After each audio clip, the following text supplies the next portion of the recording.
Matt Savage. I'm here with Shasta this week, and we are here to talk to you about the podcast this week. So this week we're down in St. Petersburg, Florida. Normally these we stockpile these podcasts a little bit, but I wanted to get this one out as soon as possible because there's a great announcement that everybody needs to hear on it. So we were down there talking to Kibwe and Crystal Johnson. That we were talking to them. I never really got a chance to sit down with them before. It ended up being a great conversation with two like-minded individuals, and I think we created a nice friendship.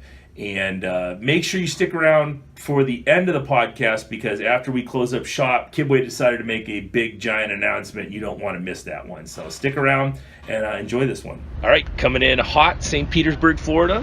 Kibwe and Crystal, how you guys doing? Good. So we were just talking about the podcast. The coolest part about doing the podcast is just getting to hang out and talk to people who I don't normally get to talk to. You know, everyone you get.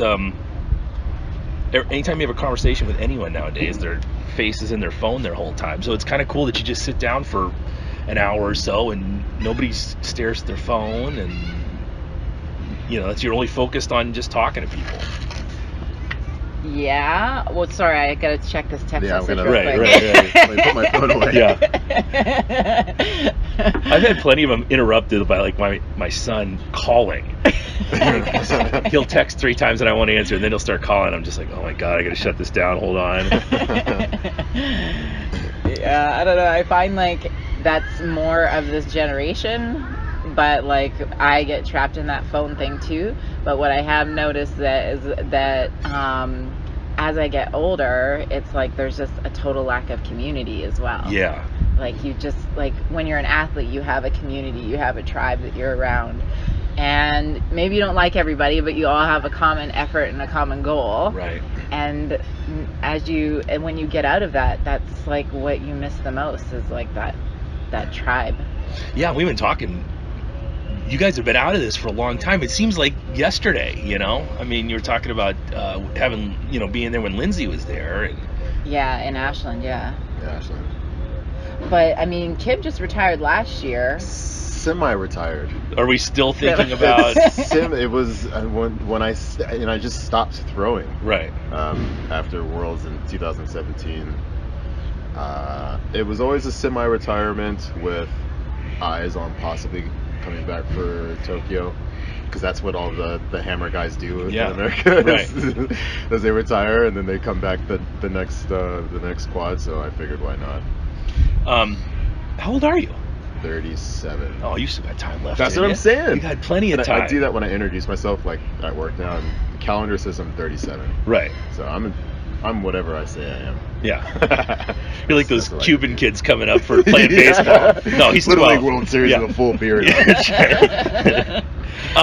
Well, let's go over a little bit about kind of how you guys got together and everything. You guys were both hammer throwers. Were you guys throwing the hammer before Ashland, or did you guys learn that? You were in California, right? I started at Georgia.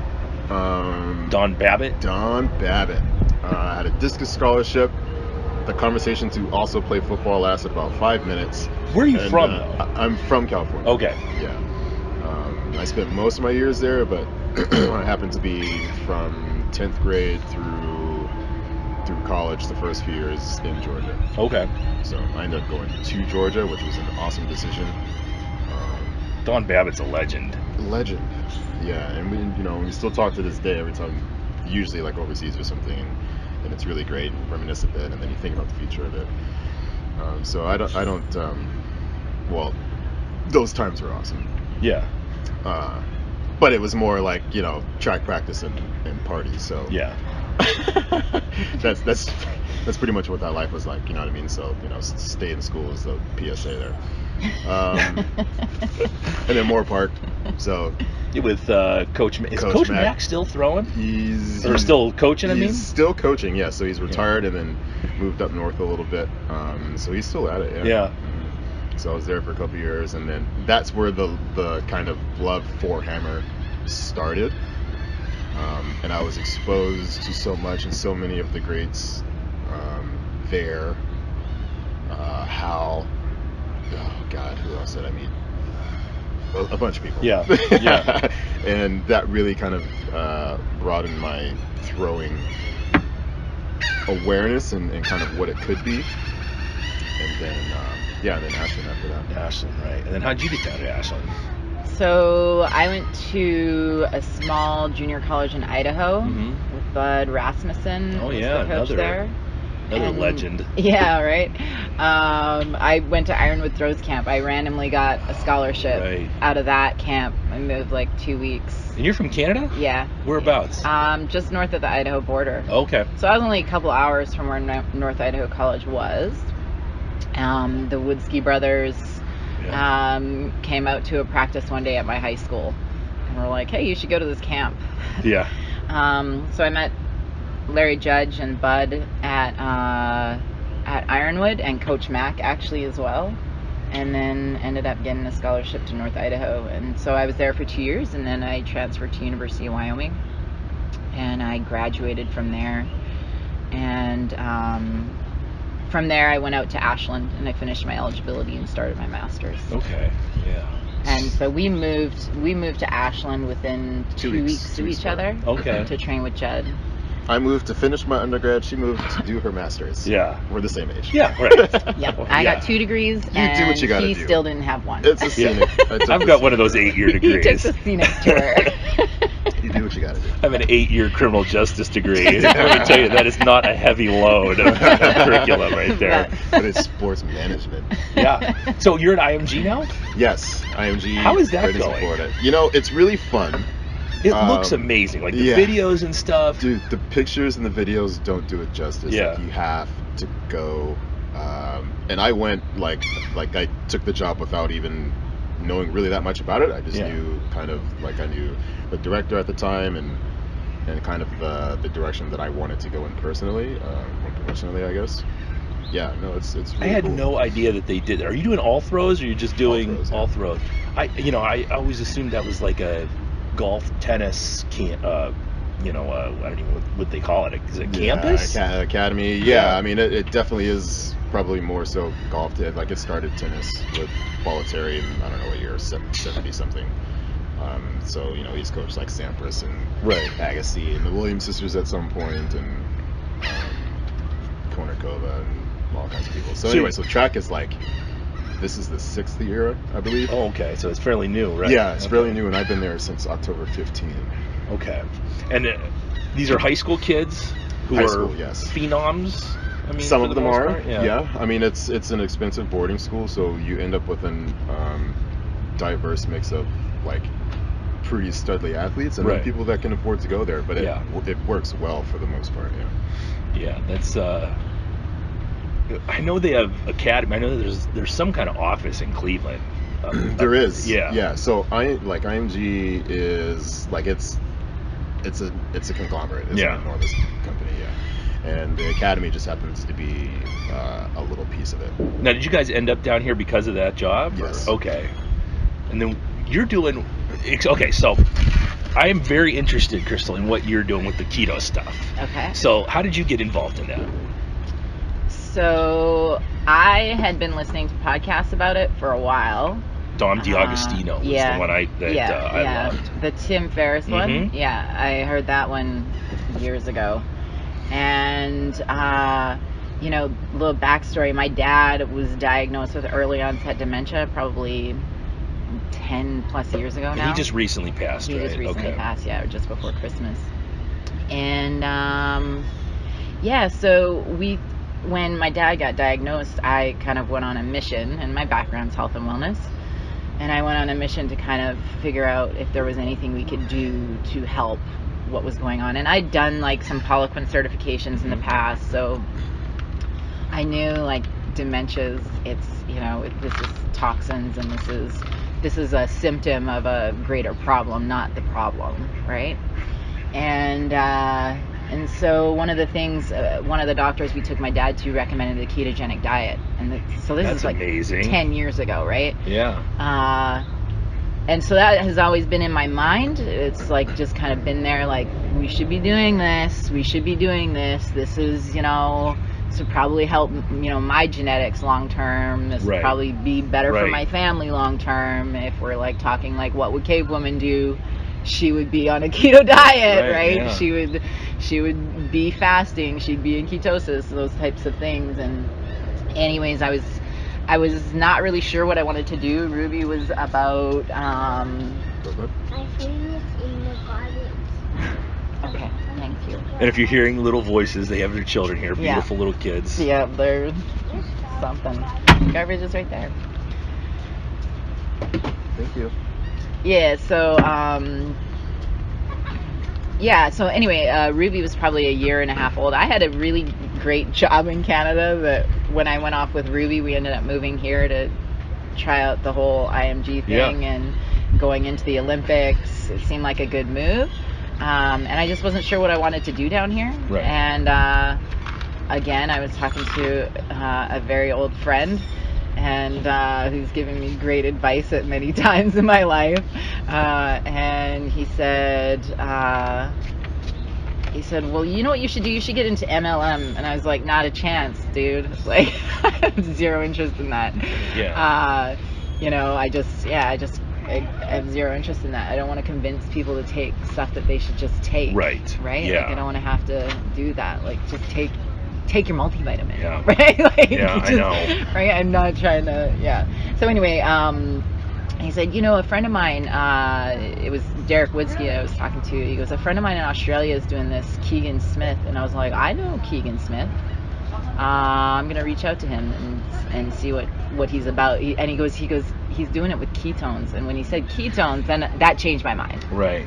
Because I had been hearing about ketones for however long. Right. I had been like listening to all this research on it, and like forget the fat loss. Like I was thinking about all the cognitive stuff that, and you know, the DAgostino, the Tim Ferriss thing is called fasting ketosis and the end of cancer. Right. So you know that had really. Can you hold me? Okay. So that's what really got me into that. Mommy? And you guys are living down here in the St. Pete area, and so you decided that maybe this is retirement, but possibly, what is it going to take for you to? I'm always fascinated with, because I retired at 39 from Pro Highland Games, and it was a struggle to throw further, and I looked at it as, how much am I going to have to put in to throw, you know, another foot further in all these events? Is that what you're looking at now? And what kind of time and energy is it going to take to get to a place where you don't want to go to the Olympics just to throw shitty? Right. Coming back is totally dependent on understanding that I'm coming back for a purpose. Right. And that purpose being an Olympic medal. And that's something that has felt kind of unsettled and not finished. Like after I graduated with Judd, and we had long chats about our training, and when Crystal and I went to Dr. B in Kamloops, that was the reason, right? It was like to throw 80 meters, to win an Olympic medal, and like I think I had three goals at that point, and didn't get that medal, and so that kind of still sits in the soul. What was the highest you placed? Eighth. Okay. And it's 2012, yeah. Fantastic. Right, and that's not lost on me. Like that's cool, right? Like that was by far the highest place since Lance in '96. Yeah. You know what I mean? And so,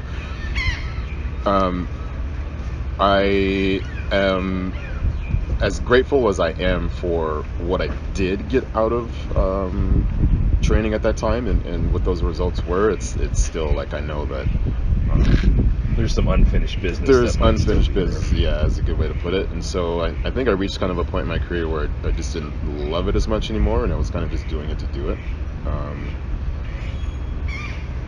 And I kind of assumed at that time, where I had to take a step back, my assumption was that it would grow again, and then that love would be there, where it's just exciting to think about throwing. You know what I mean? You want to think about the next day of training and feel those feelings of throwing while just standing there doing nothing or playing with your kids, you know. Yeah. And that's something that was just kind of gone at that point. And a lot of that had to do with like the financial positions, right? I mean, everyone knows hammer throwers don't make a ton of money. Yeah, you're not gonna be driving around in a Ferrari down here, for sure. Yeah. It's you labor in obscurity, and it's almost though as a thrower, it's almost a sense of pride that you do, you know. Yeah. But when you have 2 kids and a family, there's concessions that are going to be made, and that translates to distance. Yeah, you know, it really does. Yeah, so you know, the pinnacle year was 11, and then what I really enjoyed about training there was from the moment. So leaving Ashland, I had 75. I don't know. 75.98 I think was my PR, okay. Right? And so that first transition year was crap, which is what it was supposed to be, but I was arrogant enough to think it wouldn't matter. I was going to PR. Your transition from Judd to Dr. B. Yeah, to Dr. B. So 2009 was not good, and then from then it built up to 80, and then 2012 was a bit lower, and then crap, and then it kind of went back up again. So like it's just something that I don't know, needs to probably happen. I love it. Yeah, it's when I retired, you had so much going on, and I had struggled for so long. But the good thing about Pro Highland Games was it was pro. I was living off the money. I was paying my mortgage. I was paying, Yeah. but when other opportunities come up, and you start thinking, am I going to be able to put in enough time to make these implements go further, and how much am I going to have to put in some crazy amount of hours to go another foot? You know, I mean, it's a huge payoff when you think it's another foot, but then you think, God, how many hours did I put in to do that? You know? Yeah, and there's an expiry date on it. Right. Yeah.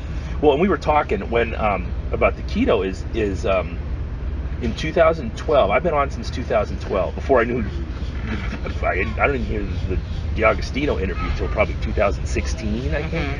But I had serious blood sugar issues, and I was in a competition in Nova Scotia. What am I, 5'11"? I was 310 pounds, you know, because I thought mass, you know, so I'm just eating everything, and I had a dangerous blood sugar crash. Just dropped to the floor. Wife came out of the bathroom. I'm like passed out on the bed, you know, and after that, I just I didn't know the ketogenic diet existed. I just said, well, I had this huge thing of bread before, and it just crashed everything out. I was like, well, I'm just going to see what happens if I cut all breads and carbs and sugars out of my diet. And I remember years ago, John McEwen and Judd doing the Atkins diet as part of it, and they were getting all that. So I'm just going to see what happens if I do this. And all of a sudden, I started feeling better, and then I naturally started adding more fats into my diet. And again, I'm a meathead. I didn't know what I was doing. Yeah. But the first thing I noticed was the change in my mental state. Yeah. I felt like I was, and this is weird, I felt like I was more interested in things. I felt like I became a better conversationalist, that I was more, my temper was a lot more even. It does something to your brain, and I can't explain it, but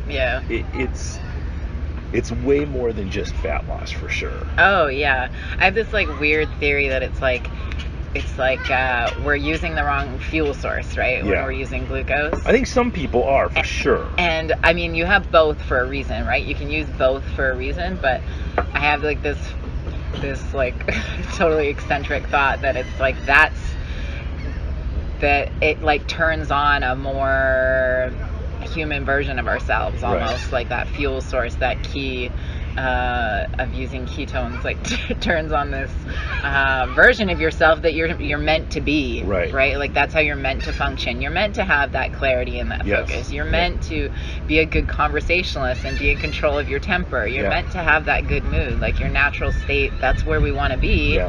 But everybody's eating too much carbs to even know what that feels like. You got all this crap, you know, in your system you can't get out. Your blood sugars are doing crazy things. And you're an athlete, so you can do it. Right. But imagine like my 60-year-old mom. Yeah. Right? Yeah. Like she's been eating the way she's been eating forever. So it's like to try to convince her, and that generation has a whole different idea about health and wellness. Yes. So then it's like because they've been poisoned by the media. What is healthy and what isn't?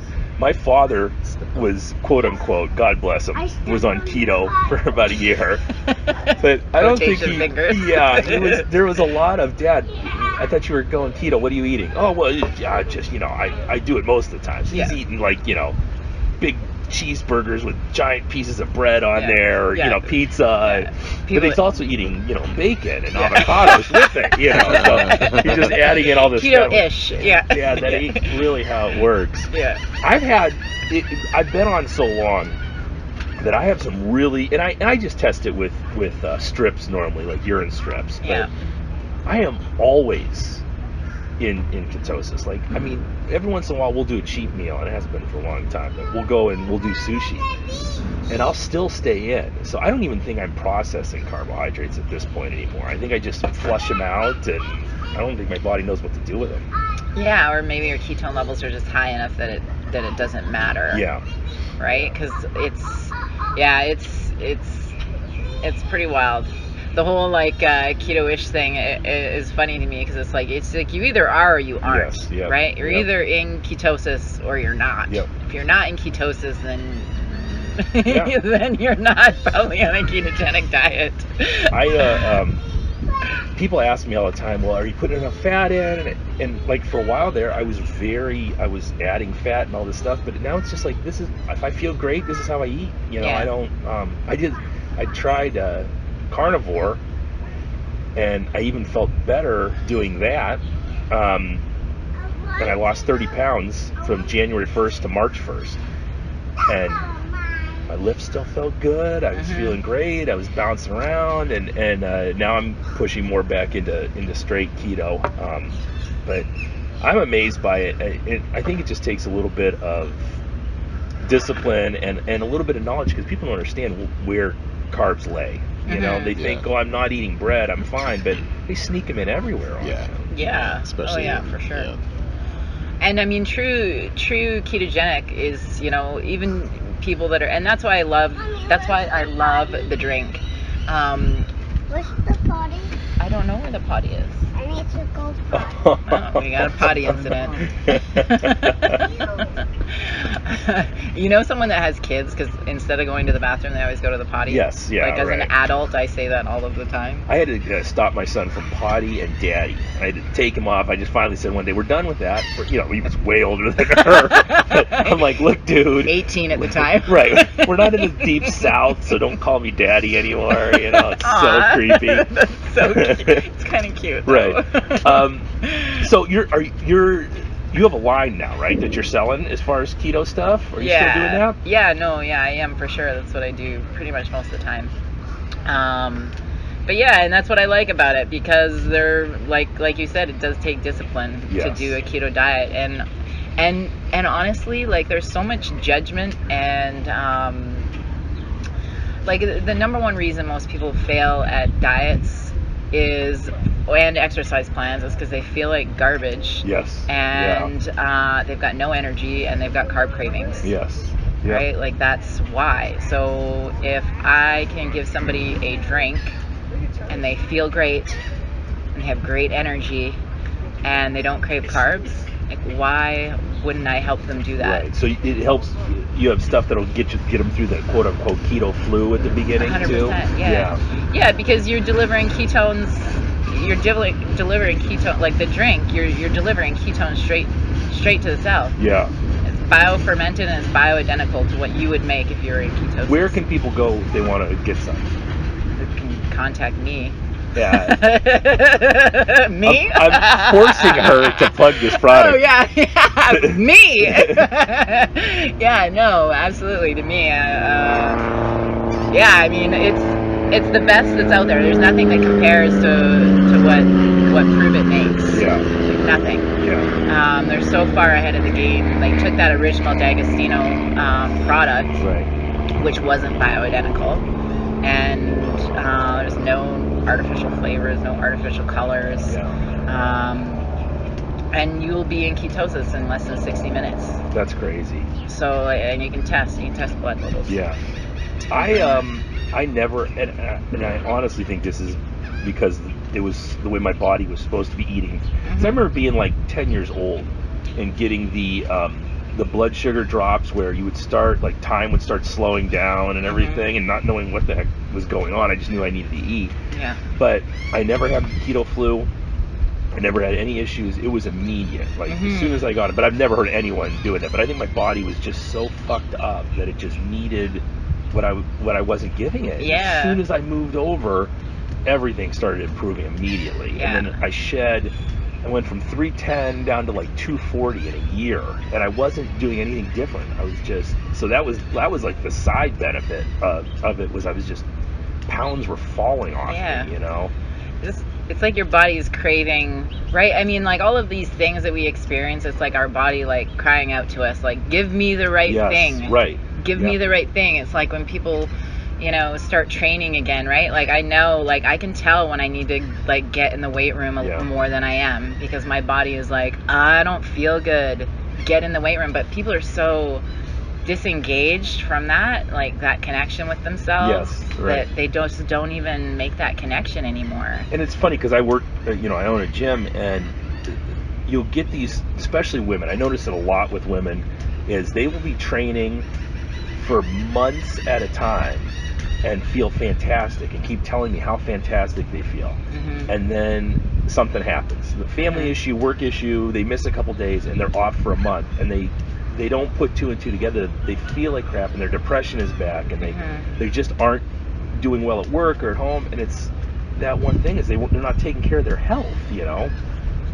It's and I think we take it for granted as athletes that we've known this forever. Yeah. But the normal person on the street, there is a disconnect that they're not getting a lot of times. Yeah, and I think honestly, like a lot of training programs, like I think like as a woman, because I do that too, right? Like I fall off the wagon, or I lose, like, you know, something comes up. I mean, I've got a lot of responsibilities, right? Two small kids, a business, and you know, it's my natural inclination to put all of those things ahead of the training, although the training allows me to show up better for those things. But I also think, like, and I still have not fully figured this out, but I will. Like women, like we're different too. I mean, we have like these ebbs and flows in our hormones and whatever throughout the month, and we're totally disconnected from a lot of those. We're totally disconnected from a lot of those. Well, that intuition. Yeah. Right. Yeah, I don't know. I got weird ideas around that, but. Well, I'm open to them. Because it's hard, because when you deal with women a lot of times, and I was, I'm a big believer in whatever diet you're going to stick to. You just, if it works for you, do it. But, you know, when I was promoting keto, and I don't really promote it anymore. I just say, this is what happened for me. You know, if you want to try it, more power to you. But you're dealing with women who do have hormone issues and food cravings and stuff like that I don't understand fully, you know. And yeah, it's pretty wild. Like I think, like I don't know. I have a like a business partner with the ketones, and she would have 20 hot flashes a day before she started. 20. Really? And she was on medication. How old a woman was she? She's 57. Okay. And she started taking the product, and within a week she was down to 1 hot flash a day. Yeah. Like that's wild. That's life changing. That changes your day-to-day performance. Do you have a theory on why that happens? I mean, there's all kinds of stuff about hormone regulation and hormone balancing with the product. But yeah, I mean, the thing I think is, it's just, this is our that's the state, that's the fuel source your body wants to use. When you're fueled better, it's no different than you're a high performance car and you have better fuel on board. That's how I look at it. You're going to perform better. Yes. You know, it doesn't matter what you have. If you're taking a fuel source that's going to allow you to have better sleep, you have better energy, it's going to allow you to get through and perform your day better. It doesn't matter what you got going on in life, you're going to show up better. Yeah. Right? So, I mean, really doesn't matter like why that happened, not really, but like Yeah. I tell you what, like her day-to-day life is better. She's showing up at her job better. Yeah. She's showing up for her kids better. Yeah. She's showing up for her grandkids better, right? It's no different for me. Like I show up better for my kids. I show up better for Kibwe. I don't have to take a nap every single day. Yes. I can go in the weight room and I have like the neural drive Yep. that on my 8th, 10 reps. I don't do 10 reps very often. No, that sounds horrible. But it is horrible. That's why I force myself to do it sometimes. But when I get to those later reps, I'm like, instead of being like, fuck it, what does it really matter? I'm more like, yeah, I fucking got this. Yeah. Right? And like, it's because my brain is fueled better. Yeah. But Now, yeah. do you have the whole family doing it? Yeah, I do. I give the kids, like Kib does all the time, and Brooklyn and Ruby do as well. Yeah, it's interesting because that's one of the things that I always laugh. High performance athletes, this isn't good for them. I've never had any problem with strength levels or power levels. Yeah. Doing it. I don't know where that comes from. I think it's still some old school bro science or something that is saying that you can't perform well on a ketogenic diet. I just have never had it. Well, and like the thing is, like you don't have to do the keto diet if you're drinking the product too. You can use it That's like true. you can use it as like a training. Yep. What's up, baby?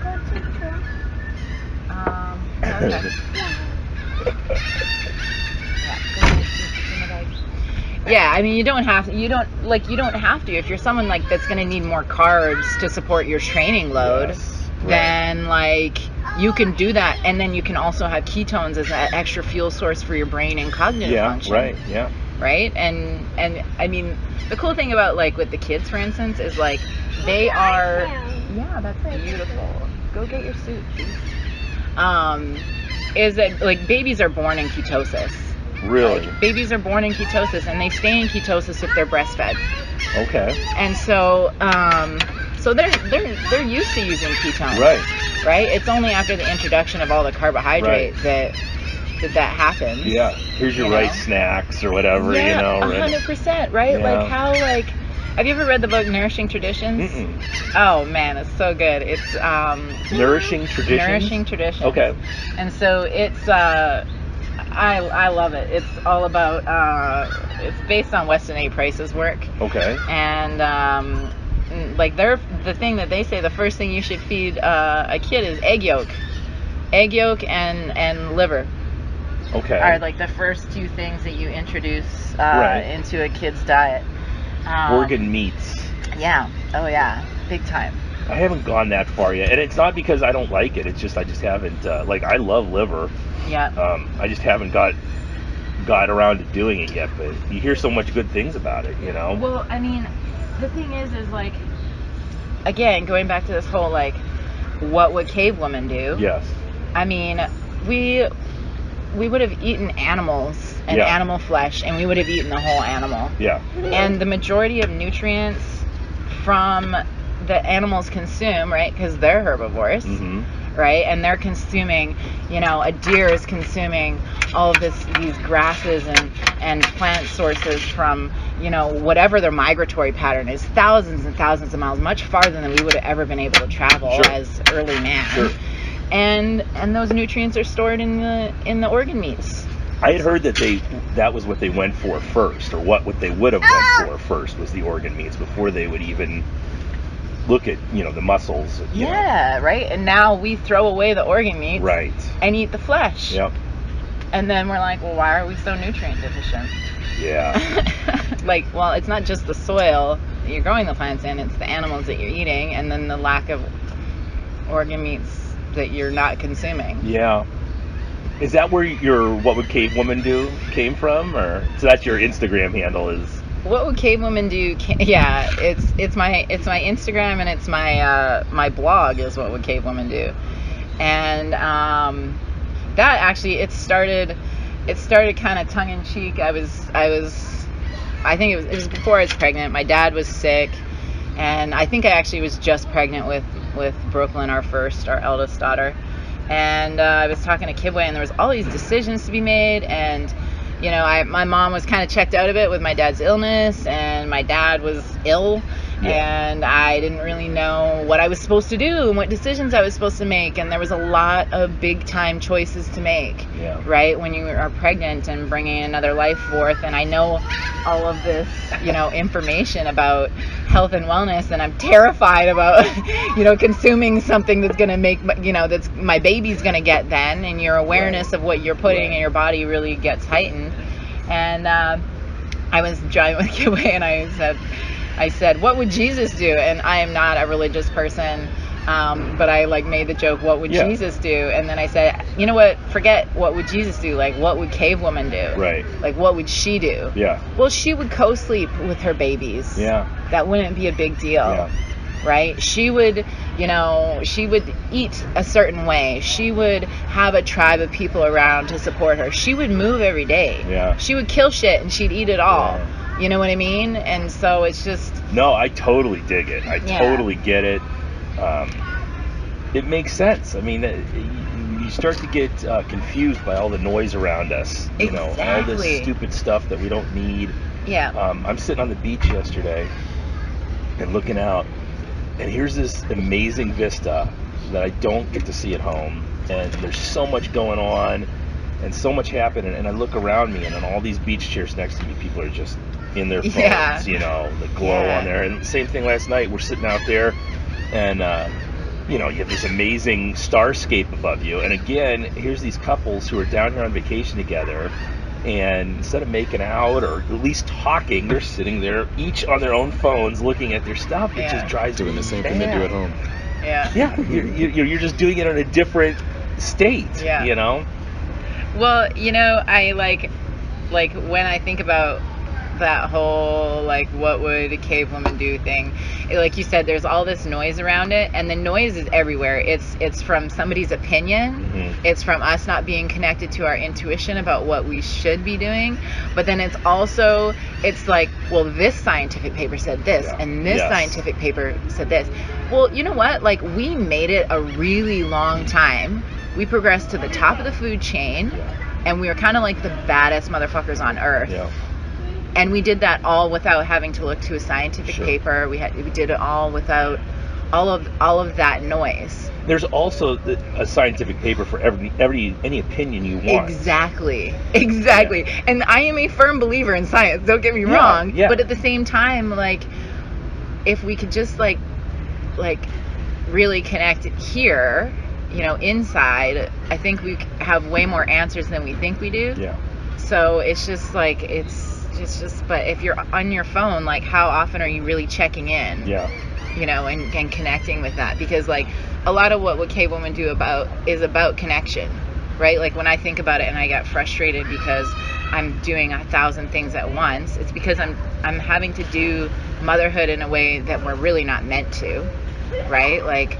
I'm not meant to also to make money and take care of the house and take care of the kids, and that would have alone it would have been, there would have been a tribe of people around supporting me. And honestly, I'd probably still be out hunting and killing stuff because I'm strong and able-bodied, and I would have been needed in those scenarios.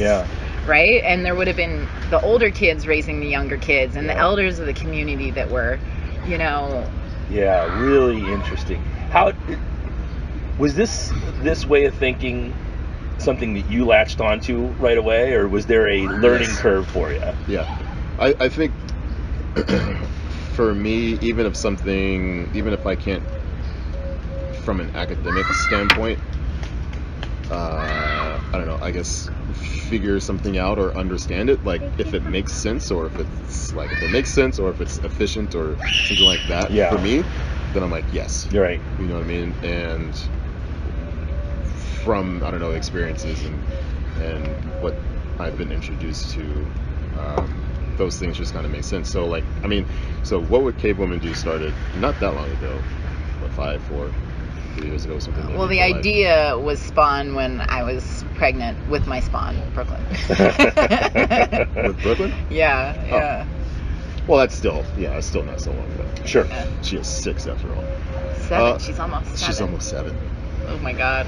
Anyway, man. So it made perfect sense, and it was that's awesome. And from that point, I think it's probably changed me a little bit because, you know what I mean, in my life, like if it makes sense or if I feel kind of like a pull to something, I'm starting to do it, right? So like, for instance, IMG was one of those things. Yeah. And it was like, I'm feeling like at the time, and then there was another possibility at that time that would have been pretty much not a complete 180 change, but it would have let's just say it was NCAA versus going to IMG, Right. And we chose IMG for many reasons that I think are still there, but I guess my point is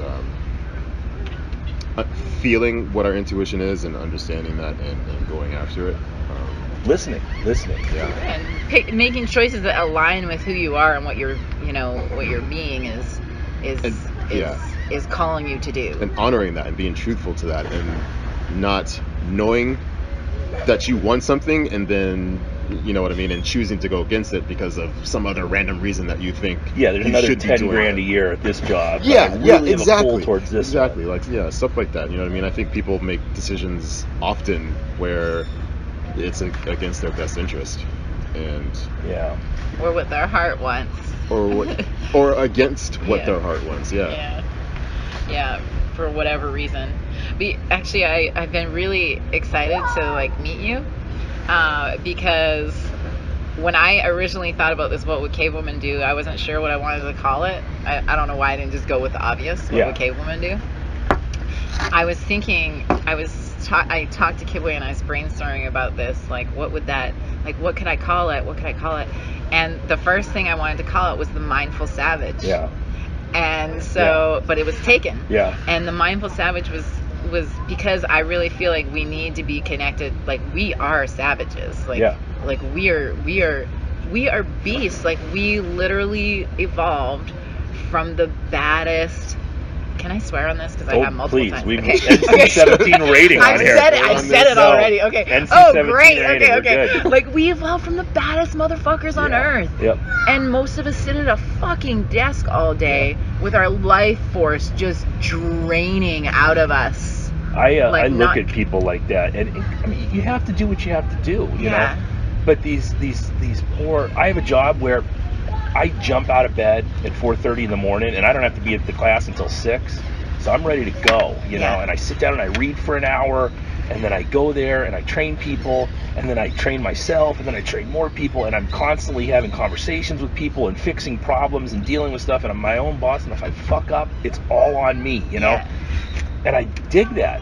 Whereas you see these poor people who sit at a desk all day making money for somebody else, and they never get to leave this little cubicle with their kids' pictures on the walls, and you know, all these sticky notes taped up everywhere of crap they have to do for people. And no matter how hard they work, they're still going to make the same amount of money, you know. And for what reason? Like, and to what end? And do they even think about that and question it? Yeah. Right? Like, part of the system. Right? It's like, this is why I went to college, right? You know? It's just like, that's what blows my mind too. Like if we really like think about who we are as an animal, like we were meant to fuck, we were meant to fight, and we were meant to love. Like, and how much are people doing that? Like, we've done it at least twice. Yeah, the fucking part. 2 kids to two let me count them. All right. Just the twice. We are just 2 for 2. Just the the twice. whole thing behind Refined Savage actually came from my wife, because when I was, and Kibwe, we met years ago, but I mean, we weren't like pals or anything. I just met you at a seminar, I think. But when I was competing, and I think you'll understand this, you have to, out of necessity, be a really selfish person. You know?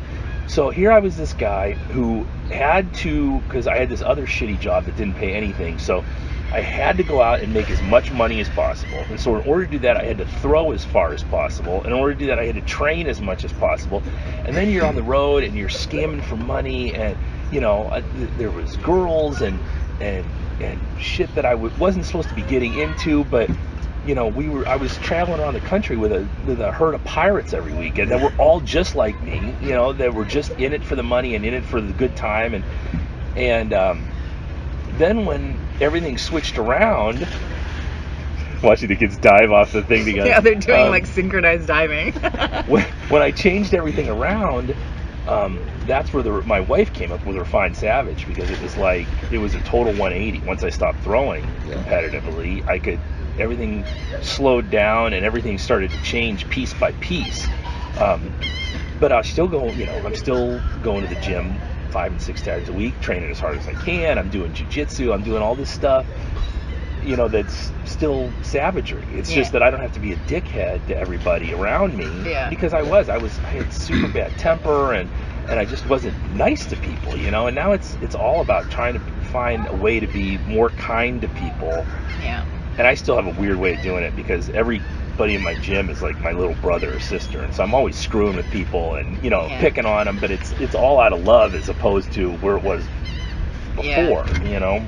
Well, I mean, and I don't know, your mindset before might have been more scarcity as well. Yes. Right? Yes. Because you've got a scarcity of time, and there's a scarcity of money in what you're doing, and like that creates a lot of disconnect, I think, for people being able to connect with one another, because everyone else is competition. Yeah. Because there's only so much. Yes. There's only so much. Yep. And it's this scarcity kind of mindset. But I mean, if you can live in an abundance mindset, I mean, it's a totally different thing, right? Like, there's room for everybody in an 100%. abundance mindset. Yep. Right?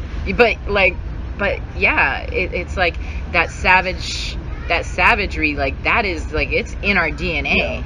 So if we're not feeding that, like well, when I got what done do we become? with throwing, it was really hard to change that mindset, because here you are, you're at a competition, and there's 12 of us. Maybe they're only paying 8. So I've got to beat as many of these guys as I can, get as much money as I can to pay my mortgage. And then when I quit and went into owning a gym, it was like, all right, there's 6 gyms around me, so I've got to be better on social media, and I've got to pull in more people. And I'm looking at pictures on their Instagram and looking at the whiteboard behind to see how many members they had show up that day as opposed to mine. And then after about a year of that, I went, what am I doing? What do I care? So I started unfollowing all of them, so I could just, not because I didn't care what they were doing or that they weren't good people, it's just that I didn't want that in my life. I just wanted to get rid of all that stuff and just do what I do and just focus on that. There were no distractions. And that started to go away too, where I didn't have to, compete with every single person out there. Now I realize if the gym down the street from me is doing well, that's fine, because I can do well too, and there's enough people out there that we can all do well together. Yeah, and you're Scarcity skilled. to abundance. Right. and you're skilled, and your tribe will find you. Yes. Right. And then you're gonna be that guy that's creating that tribe, and that people are coming in to follow, right? Like, those people will just find you when you're in that mindset. We used to talk about that with the tribe, where if I have 100 people in my gym, that's perfect, because you can take time and you can care about those people, and it's just those 100 people. When I started to get up to like 150, and there was all these transient members who I really didn't know, and I had to keep going back to their waivers to remember their names and stuff. The product wasn't as good, because I didn't have a connection. So there's a definite limit of how many people in your tribe where you can actually gather in and care about. Yes. Yeah. Well, 100%. 100%. Most people don't find that out, though. Yeah. All this stuff is not. I'm learning as I go. Yeah. Like, it's like we're a tribe of 4, and we're like adding we're trying to add members to our tribe to to create that community, but it's hard because you do have to have the same mindset. Yeah. Right. And we've always kind of been that way. Like, everywhere we've been, we've sought. So I mean, let's just take Ashland for example, right? Like, we had so many friends, and we're always welcoming and wanting and kind of leading the community and the tribe vibe. Yeah. Usually through parties. Sure. Well, yeah, right. But you know what? Our parties included everybody. And that's just it. Like, yeah. It's never been like an exclusionary thing, and partly because I had enough of that in my own life, and you realize from my experience, I realized at a young age that that's not cool, man, and it doesn't feel good, and so I made it a point to not do that to someone else, because I know how that felt, and I'm not trying to do that to someone else. Yeah. That kind of thing. Yeah, like if you're on board, like if you're cool people, yeah, come on in. But like, you're even if you're not, not, like- that's what I'm saying. Like, and I don't care. Like, even if you're not, if you just happen to show up, I wouldn't treat you any differently. Sure. It's just Unless like, you're a dickhead. If unless you're a dickhead, don't then show something, up. yeah. Yeah, then you gotta cut members out of your tribe. Yeah, And yeah. then, you know, and you gotta go. But you know what though? But like that's a natural part where they just kind of weed themselves out Right. without Yeah. even having to Right. say anything. Okay, yeah, peace. Yeah, Like, you the know. weak. Yeah, and that's, you know, the thing about Ashland is, and we have this whole, there's such a weird group of people who surround Ashland, you know, and I was always part of this because I was the guy up north that would come down and Judd kind of adopted me. You know, I fly an Ashland banner in my gym because that's where I mean, I tell people I went to a different college, but that's where I learned how to do things, was just following Judd around and listening to him. And, you know, now I'm sure he would charge hundreds of dollars if someone just wanted to come down and learn his program and learn how to coach. And he was like, yeah, come on down, let's do it, you know. And I, okay, great, you know. But the thing about Ashland is you have this incredibly positive vibe from the whole thing. There is the negativity, just, I never saw it. You know, when I got to look at two different gyms when I was learning how to coach. So I spent a lot of time at Ashland, and then I would go down to Westside probably 10 times over the years. And they both got incredible results, but the vibe was completely different. Everyone at Westside wants to cut your throat. Everyone at Ashland wants to lift you up.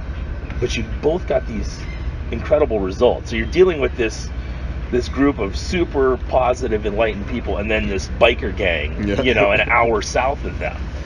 And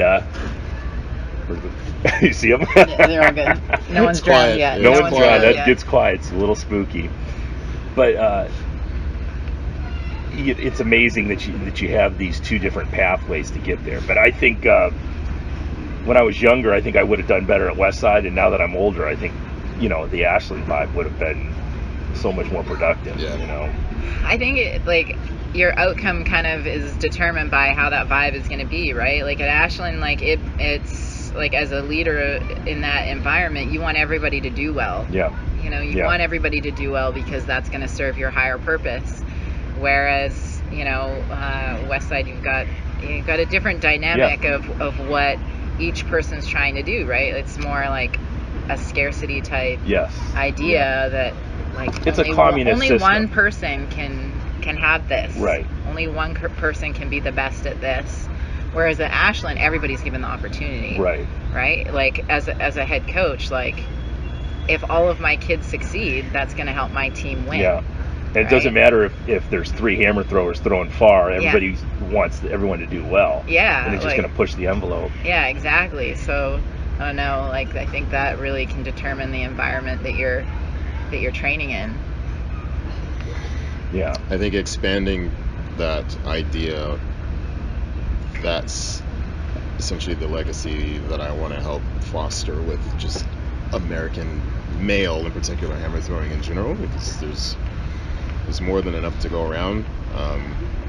A, because there just is, and B, because there's not much there right now. What do you think the problem is? I mean, everyone's got their opinions. Is it just that we find the implement too late? Yeah, that's a huge part of it. Yeah. Find implement too late, because I mean, for the most part, most training programs can get it done. There isn't really like that one, right? And like, and as annoying as it is, like, there's this idea that because I've been with Dr. V, that my personal opinion is that that's the only way to go, and like, A, that just means you don't know me. Yeah, right. And B, that's assuming, because like I've been in Judd's program for a long time, right? And so like there is a love for that, and there is respect for that. But where I think my opinion is unique is a good word, is I've spent a significant amount of time in both, like a more traditional kind of North American system and also a European one. So yeah, man, I mean, our kids find it too late. And not only is it that, is in America we go from 12 pound to 16 pound, where everywhere else in the world is, you know, for boys 4K, 5K, you know, 6K, and then it's a gradual progression, and they can throw. Sure. And going from 12 to 16 just crushes guys, right? And it's too bad. And then once they get crushed, then there's a whole nother, you know, 3, 4, 5, 6, 7 years of college and then post collegiate for them to find 75 meters, let alone get up into the high 70s. But I mean, and I tell people, like, right now we have the best and most young group than we probably have ever had. So like the potential is there, and it's really exciting, I think. But yeah, that's a big part. Well, and it's like the football mentality as well in America. Yeah. Like the football mentality, like, whoa, if I'm stronger at the squat and the bench, I'm going to throw farther. And that's just not true. Well, and the other thing with football is, any of these guys who are playing fullback in the NFL, if they would have went the other direction and got a hammer in their hands when they were 10 years old. And then had some good coaching, because then there's that. Like the technique is like, it's just not there. The volume of throws just isn't there in the States. And then the mentality is, I'm going to add more weights. I'm going to train in the weight room more instead of, hey, you know what? I got to get an extra 10,000 throws in this year because I'm lacking about, 100,000 throws compared to these guys in Europe. And then they get to college and they're like, actually, you're going to get those throws in, but you're also going to do in the disc and the shot and the whatever. Right, And that's the second part too. If we're trying to pinpoint what the issues are, is here, generally speaking, it's strength first. Yes, right. And weight room strength. Hammer correct. strength. Yeah. Weight room strength first, and that is a problem because there is so little exposure to the event by the time kids get to college. There's already for the most part, a pretty solid background in the weight room, but then it just exacerbates once you get to the NCAA, and that's not really any fault of the NCAA or the coaches there. That's just what has to happen. It's a systemic problem. Exactly. And you get there, and it's like, we need points. You need to do multiple throws, right? That's why we're giving you this scholarship. You know what I mean? Unless you're a world beater, you're probably not going to have a huge scholarship just throwing one event. You know what I mean? And so they have to do those things, and that's where, like, and that's fine. There's nothing wrong with that. That's just manage your expectations accordingly. Manage your expectations, right? So it's that free market system where I got to make as much money off you. I got to make my investment as lucrative as possible. That's exactly the thing, and so that's just what it leaves you. So the job is to do the best you can, right? Which the best you can is not always. And in the men's hammer, it's worse, like, than the women's hammer because that weight room strength is not going to transfer as much in the men's hammer. No, it just isn't. No, it just doesn't. It's like the women's hammer is less technical than the men's hammer. It just is. It's so light. Yeah, right. It's so light. So you can get a woman strong as fuck, and she can manhandle a 4K. Right. Just like if you put a 4K in Kibwe's hands, he could throw the shit out of it. Sure. Right. So, like, that strength, like that weight room strength, transfers way better to a women's hammer than a men's hammer, and like that's what just hasn't. I think that goes for all the implements too. The shot and the disc are the same way. You look at some of these women discus throwers, and you're like, what the heck was that? But they're so long and so powerful, the thing just goes. I've got my son. As a matter of fact, so the first time I even heard about Bondarchuk's system was talking to Justin Rohde, and I had my son go work with him. Now, he has an entirely different system than anything my son's been faced with before, and it was really cool to have him work with him and see this Bondarchuk model of shot putting. And he took what he got from that and tried to mix it with what he's doing now. But it was interesting to hear talking about volume of throws. Were you guys doing like 4 workouts a day, or a couple workouts a day, or two throwing and then a lifting, or 2 throw, 2 lift every single day? Almost always a throw and a lift. 10 sessions a week. But the volume of throws would be less. Where, like, at most, I took 20 throws in a session. Okay. No. Throws. Now there might 24. be some. I mean, in parts, maybe. Yeah. But, like, that's. For me, traditionally, no, because in parts it would be like 18 or something. And then you're throwing like PUDs and stuff afterwards, right? Was he big into that? Often, yeah. There was almost always a special strength kind of throw or release or PUD involved, depending on the time of year. But I mean, even in season, lots of times there would be too. Yeah. Now, are you bringing that to IMG with your people? So at IMG, how it's situated is we have a strength staff, so they do the lifting, but in the last year and a half that I've been getting throwers, I've kind of weaseled my way in there. So I don't write the programs, but it's strongly you have some influenced. Yeah, right. And it's that's not like in a bad way or a mean way or like my way or anything kind of way. So like, you know, I've made friends with the guys over there and everything is cool. And honestly, they're always just like, yeah, like tell me more. I don't really know anything, but I've heard stuff about it because they are in the strength world and you know, and they've heard of Bondarchuk and Judd and or they should have. That's how I know. Or exactly. That's a filter. Yeah. Anatoly Bondarchuk, if it strength glazes over, I'm like, whatever. Yeah, you've never heard that name, right? Yeah, that's you know, strength coaches, depending on what systems they came out of, you know, they're all getting the same certifications, but you know, they're just like everybody else. You're dealing with what kind of environment they came out of and what kind of background they have getting you there, and what have you done as an athlete before you were a strength coach. I think that's super important for them. 100%. Most of them probably never thrown a hammer before, you know. Well, like that's what my degree is in, right? And so I know who I went to school with. Right. I know who is coming out of the classes with me.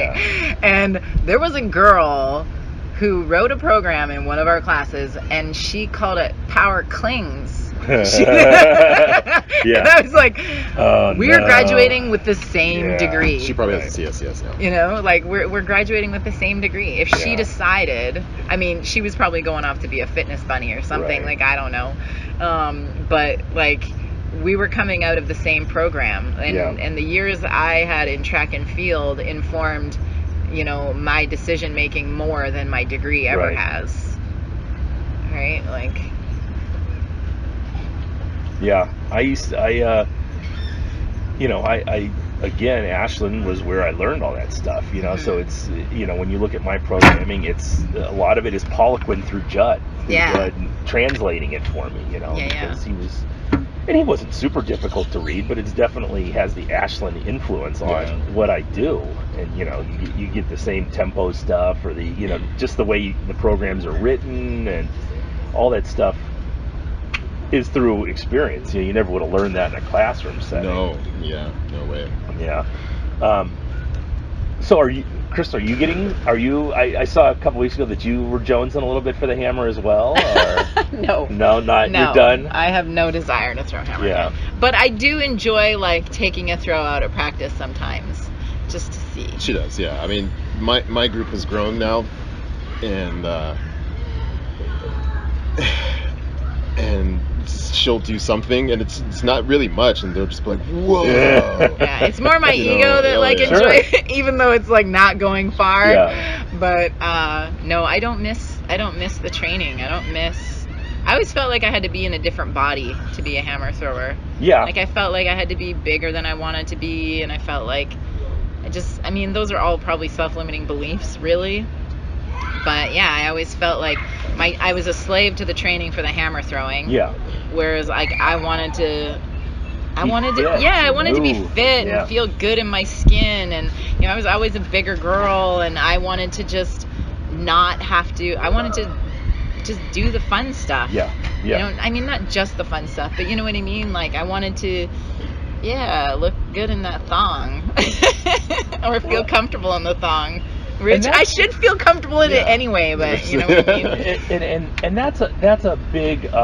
I think that's a big part of your Instagram, is that, you know, you're allowed to wear this. You feel comfortable with yourself. And I think a lot of women. My wife and I just had this conversation last night, because she's gorgeous and she's built like a Frazetta painting, but she's not 115 pounds. So it's like, I think women in general just have this voice in their head telling them, oh, you can't wear that. You know, you've got a little bit of cellulite on your ass. You can't wear that. You know, it's like, and then you see guys at the pool who could give a fuck less.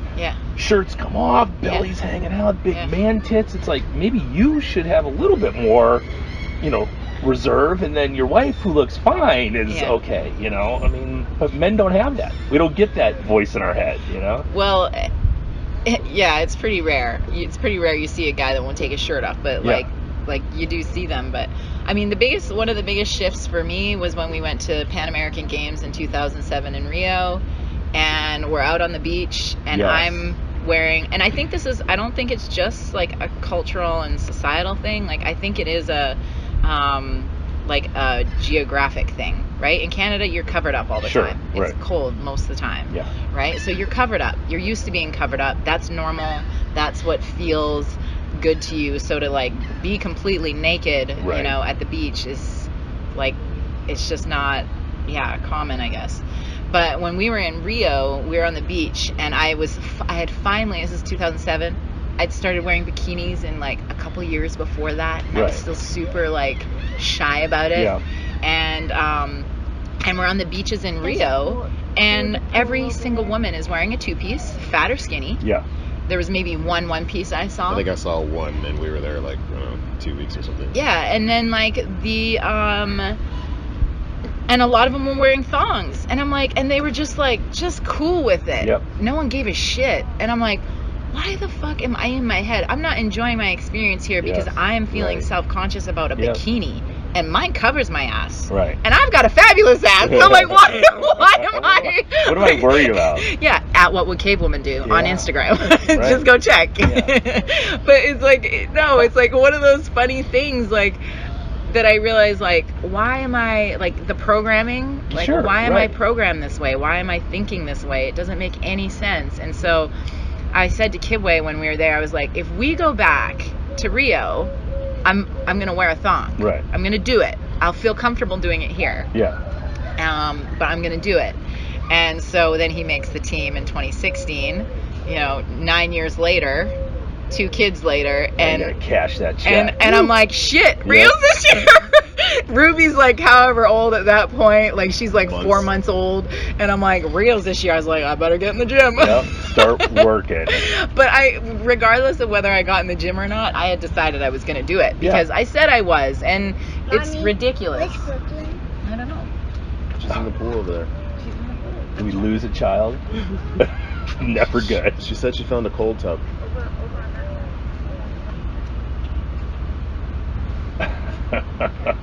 They're so cute. Oh my goodness.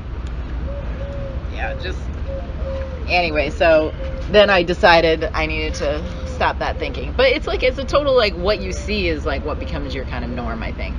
Yeah, absolutely. And think, yes. Yeah. We have this book. It's called The Big Book of Boobs. Nice. little it's our coffee table reading. Right. A little window into our lives. No, but it's called The Big Book of Boobs, and it's boobs, like pictures like of women's breasts across, the generations Right. of photography, right?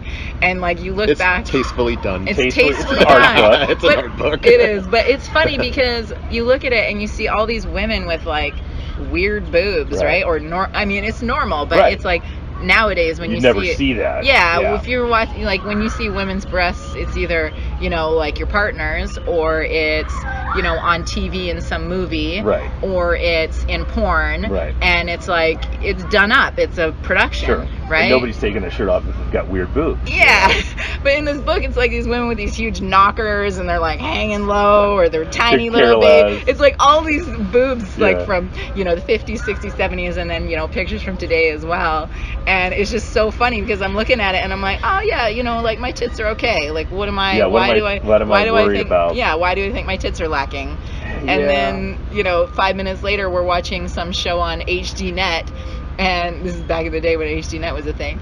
And like all the women is like Girls Gone Wild or something. I'm really telling too much information right now. And all the girls have these perfect fake tits. Right. And I went from being like, man, my tits are okay, to, oh, maybe I should get a tit job. And I was Right. like, how did that happen so quick? And I think you come down here and it's different even here than if you go to the beaches, like, because I live right on Lake Erie, so there's Yeah. beaches all summer long, so everyone is still covered up, bikinis. My wife wears a bikini, and it's more of an oddity up there Yeah. than down here, and the bikinis get smaller and smaller as you go down. Like we were just down in the Keys, and they're even smaller down there too. So I think for you guys, you have to have that I don't give a fuck mentality. Yeah. This is the way I feel good, and this is I look good, and what do I care? And I need that vitamin D even on my ass Yes. cheeks. Yeah, more power to you. Yeah. I'll rub some in later too. Kibwe, we're going to be seeing Speedos Pretty anytime much, soon. Out you of know what? Or? Speaking of Rio, I mean, she bought me one down there. I did.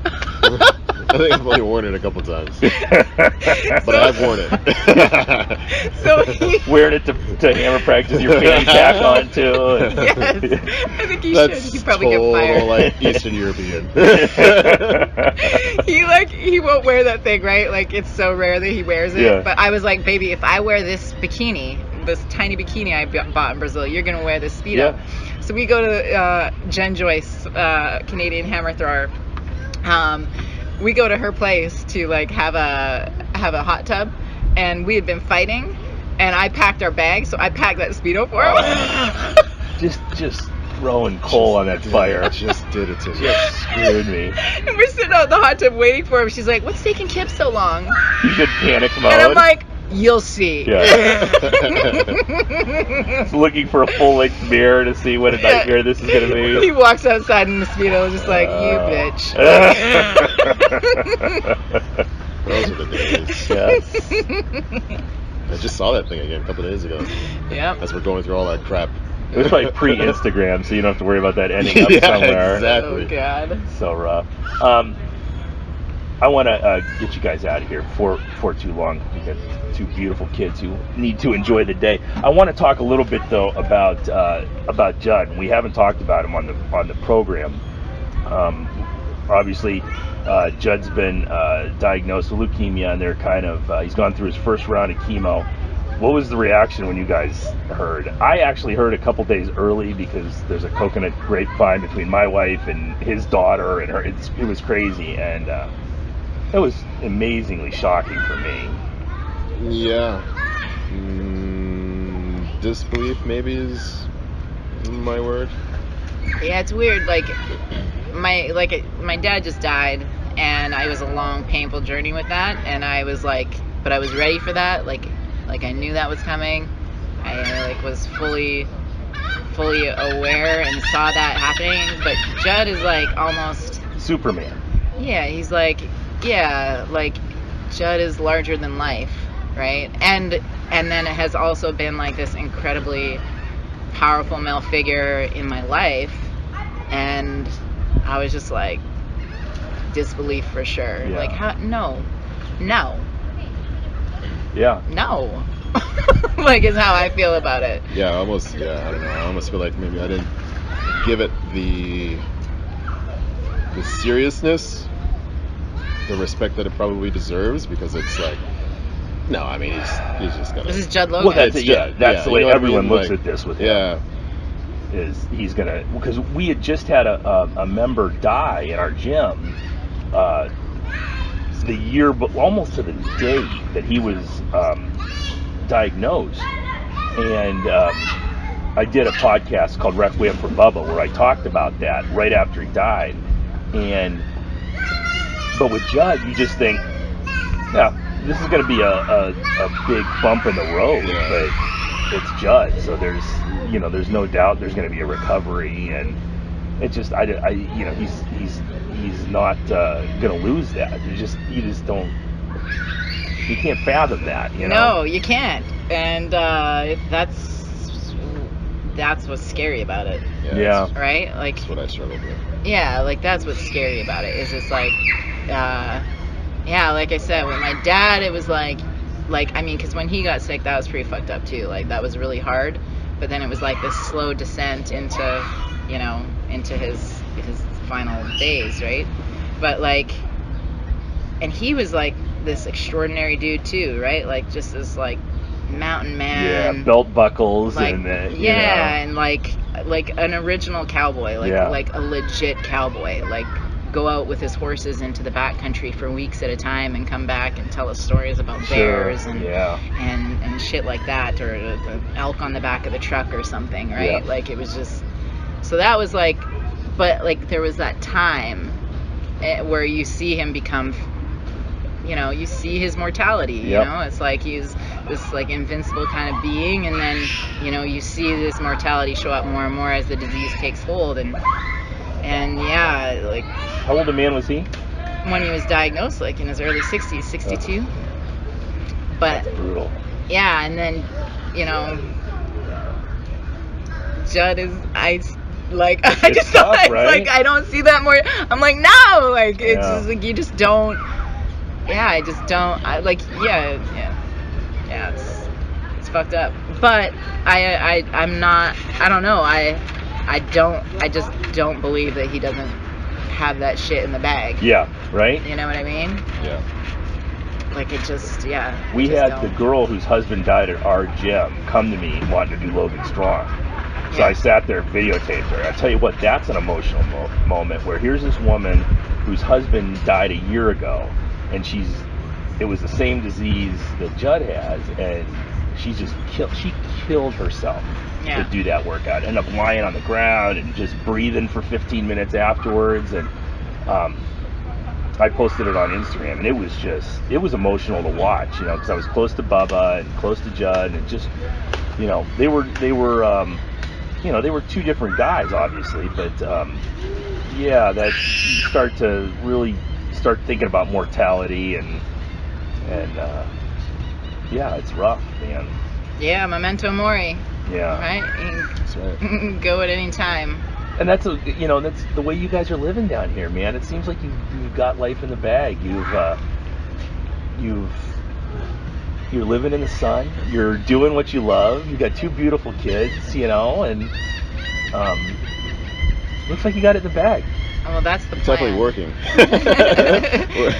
we're working towards that, yeah. I mean, and my dad's illness really did shine a light on that for me. Like the moment is now, Yeah, right. and tomorrow is never promised. Like, illness or not, like, you could get hit by a bus. Sure, right. You could, you know. Bad sausages at the breakfast buffet, Yeah. and it's over with. Don't say that. Come Yeah. on, don't jinx the sausage. But yeah, I mean, you can, like, at any time. So it's like, you better be living your best life right fucking now. And that changed for me when we had kids. Yeah. It's a big switch, as right? cliche as it was. No, it is. It's like the moment Brooklyn came out, it was like, Yeah, there's more gravity to this than I Yeah. thought, than I realized. And I can't be selfish anymore. yeah. And that was a big, I couldn't, at the time, I can do it now, but like reconciling being a father and the family that honestly I've almost always dreamed of, while also training, because like training can be a very selfish endeavor, and I think where my mindset was at that time, like trying to American Record was my third thing when we moved to Kamloops, and trying to do those things, I felt like at the time I had to be straight and narrow, think for myself, Yeah. do what I had to do, and that there wouldn't be any time for that. And then when she came, it was like, well, I mean, no, this is what I want. So Yeah. everything else just kind of slid by the way. And I think you can kind of tell in like my results for like a year or two after she was totally born, and makes then it came sense. back up, and I was having Yeah. fun again. But like, it's definitely one of those things where. But you trade priorities. You trade Yeah. priorities. What's important now as opposed to what's important then, and Right. it's all important. That's the best way to You put know, it. there's no Kibwe coaching at IMG without all those Without it. awesome stuff that you did, you know, to lead you up to there, you know. Awesome. Well, I want to thank you guys for doing this, and we are in St. Pete's all the time, so I'd love to do this again sometime, because I think it was really good. Just have a follow up. Yeah, absolutely. That's I didn't realize that. So Yeah, that's we're exciting. trying to move down here in a few years, so Ooh. we come down here and we scout locations. I like it. I like Yeah, it. so we want to We're open thinking up. about Maybe we could moving do a here. collaborative thing here. Yeah. Hey? I'm in. Refined Savage Yes. with what would Cave Woman Yes. do? There's many opportunities there Yeah, with the we right want to tribe. we want to bring our philosophy of training people down here, and it's a very primitive way of doing it. It's Atlas stones and flipping tires and way less bars, and it's just moving and loading odd objects and just. That'll fit in here, I can tell you that. Well, you probably already know that by now. I'm scoping. I go to the gyms around here and look around, you know. But a lot of people aren't, like, most people aren't doing that. Like, Yeah. Like, they aren't. Like, there's a lot of, like, it's like a lot of places think it's got to be one way, and a lot of places think it's got to be, you know, perfect in this way, and there's some trick to getting strong. Right. And if we really want to get down to the nitty gritty, like all of it's an invention. We somehow became this amazing species without a gym and a barbell. Yeah. you know? Neanderthals were pretty gigantic for not having squats and deadlifts and stuff. I could do probably a lot of stuff we couldn't do. And then, when people think about strongman and stuff, they think about Thor. They don't think about the 68-year-old woman I have at the gym lifting a 35-pound Atlas stone. It's for everybody, and it's primitive, and it's just like the way we're supposed to eat. That's the way we're supposed to train. Yeah. I'm with you. I love it. So, all right. Well, I'm going to let you do your thing and enjoy your day. Thank you guys for coming on. I really appreciate you driving all the way out here. And that's it. Anything else you want to say before we go? Thank you. Awesome. About it. Yeah, thank you. Good luck. And I love watching you guys online, and keep up the good work. Will do. Thanks. Right. It was a pleasure. The Refined Savage. See ya. Not the buffet. Now that I'm... All right, one more thing before we go, and we're going to link this in. So, Kibwe, what's the big news? Big news is Joe Logan and I are teaming up again, and we're coming back for 2020. And I don't know. American record and Olympic medal.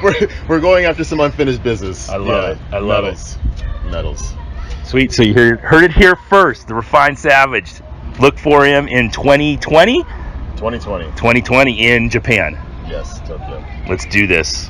All right, see ya. Thanks for listening to the podcast, guys. Make sure you head on over to therefinedsavage.com, pick up some gear, and tell your friends about the podcast. We are growing weekly, and it's been great to see. But I'd love for more people to check out this podcast and get to hear all these awesome guests we have on the show every week. So if you like the podcast, make sure you share it with a friend, and also go to the iTunes site and give us a like and a comment and subscribe to the podcast.